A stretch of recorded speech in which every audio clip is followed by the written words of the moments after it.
These are the 8 reasons why building a personal brand while I was playing completely saved and transformed my professional career as a soccer player. Let's jump into it. The first reason it saved my career is because it focused my energy inward. It focused my energy on who my ideal future self was. And as all the distractions and the chaos of developing into a professional footballer are happening, I'm focused on who my ideal future self is and who I want to become. In that process, I'm only really focused on my identity as a human being, as Noah Kavanaugh, and I'm able to take that identity and apply it and be the best version I can in my sport. The second way it influenced my career is that personal branding is deeply psychological at a fundamental level. You're not going to know what your personal brand is going to be unless you know who you are. If you don't have an idea of who you are, personal branding really is kind of pointless. And so in understanding who you are and being deeply psychological, I was able to develop those mental skills in mental performance and sports psychology, as well as understanding that, hey, I can actually apply those to me as a human being, and also that's going to translate straight onto the pitch, whether it's in training or in games. The third reason it saved my career is because personal branding allowed me to build a business outside of the game that I was playing. It was something different that could, in some ways, distract me from the crazy stress and freakish nature of becoming a professional footballer. Whether it's the club level trying to get a college scholarship or in college trying to get pro trials, and there's so many distractions. When you get to the pro game, it is basically 100% distraction and 10% football, and you have to be able to eliminate that 100% and focus only on your football. Only spending a few hours a day actually in training with my team then allowed me to insert this personal branding project, which gave me this sort of respite and this mental edge because I was focusing on something other than football, giving me the clarity of thought that when I went back to football, I was able to focus on it 110% of the time without any outside distractions. The fourth way that building a brand saved my career is the amount of reps I got watching myself play and those micro corrective moments that I was able to stack up more than any of my teammates. As I built my personal brand, I inevitably focused on the things that I was doing as well as who I was as a person. So taking my unique twist on the thing that I was doing. So I was posting training videos, I was posting boot reviews, I was posting product testing environments. Those are the types of things that I was really interested in and that were relevant to the sport that I was playing at the time. As I'm watching that film, I am making micro corrections in my conscious or subconscious parts of my brain to make that correction next time I go out on the pitch. And in that way, I was able to watch probably 1000x more film of myself playing and make those corrections than any of my other teammates. The fifth reason it saved my career is because being online is a very public thing. It's advocating for yourself. It's convincing other people to watch you when you have value to share or to give to them. This effectiveness that I've learned to communicate with on camera was the same way that I could then communicate on the pitch. I could communicate with my coaches. I could communicate with teams that I was trying to get on, which is really effective, specifically in the recruiting segment of the game. And this really transformed my career because I could actually articulate what I was thinking instead of being caught up in the emotion of, I'm not getting enough playing time and I'm not going to get paid if I don't get playing time. And so I've got to go to the coach and be like, what do I have to do? I'll do anything. And instead I could sit back, I could relax,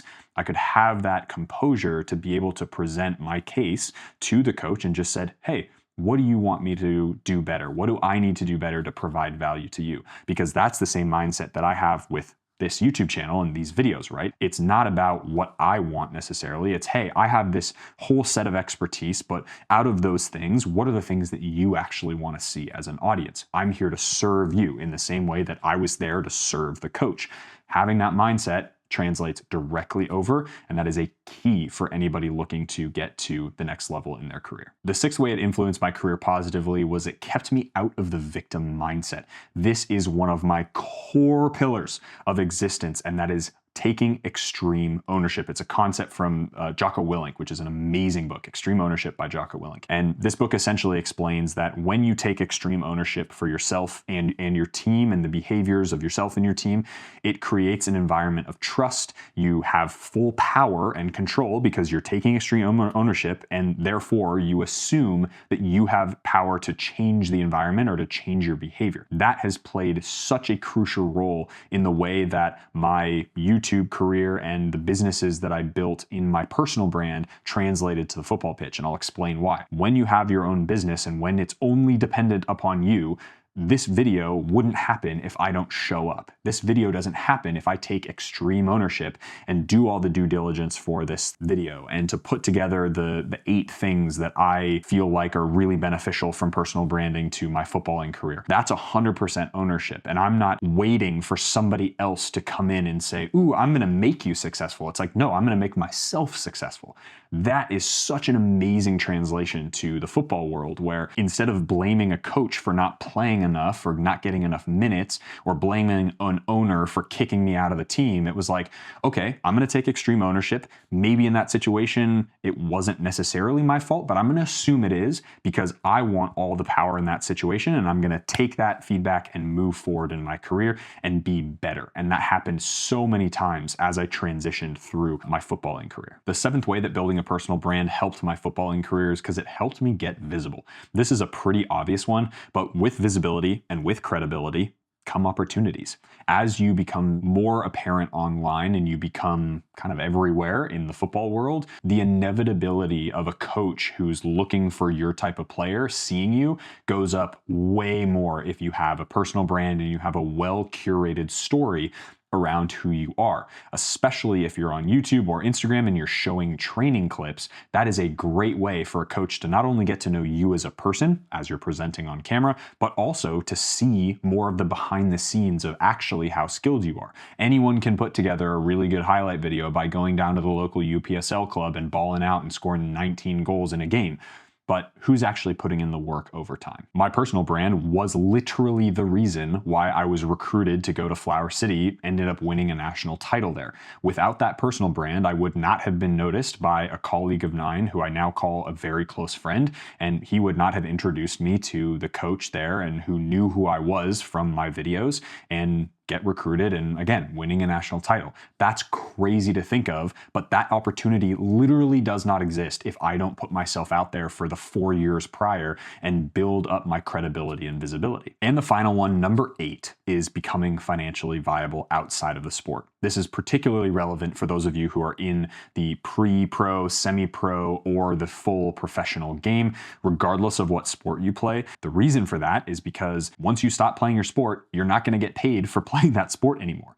And when you're playing that sport, having financial issues or having low salaries or things like that are rampant in all of the lower division professional basketball, professional soccer, professional football. And so if you can build up that financial cushion and business, if you will, outside of your sport, it takes a lot less pressure off your performance, which makes you a better player. When you're not thinking about those KPIs and you're not thinking about, oh my God, I have to perform because I have to provide for my family. If you're providing for your family in a business that you 100% control, when you're in an environment where you can't really control everything because it's a team sport or it's a coach or situation where you're not playing as much and you're not getting paid as much, that doesn't matter, and you can enjoy the process because that's taken care of over on this side. So in conclusion, my footballing career would be a lot shorter if I had not started to build a personal brand. These have all helped me immensely in my pursuit of becoming a professional footballer and have been massive for me as I've transitioned out of the game as well. Hopefully these are helpful for you. Let me know if you guys have anything that you would have said in building your personal brand and how it helped you in your sport. Stay dangerous, y'all.